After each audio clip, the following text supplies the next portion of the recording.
Offensif et responsable, ce sont les termes utilisés par Damien Alary, président du Conseil général du Gard et sa majorité, pour présenter le budget de leur institution.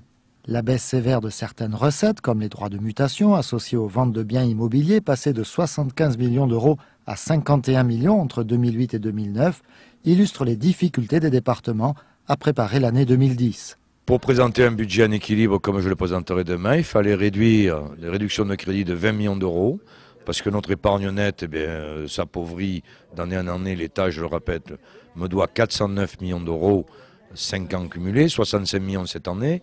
Donc je n'avais pas d'autre solution que de faire des réductions de crédit. Ces réductions de crédit se sont opérées un peu partout, y compris sur nos propres dépenses du Conseil général, mais également envers les associations que j'ai réunies d'ailleurs, et à qui j'ai expliqué. Et puis le monde économique aussi, qui se voit réduit de 20 millions, on passe à 15 millions. Certains départements, collectivités, ont fait le choix d'une augmentation de la fiscalité. Oui, mais vous savez, en faisant le choix de l'augmentation de la fiscalité, pour avoir 20 millions, il fallait augmenter les impôts de 25%. Moi, je ne pouvais pas et je n'avais pas envie d'augmenter les impôts.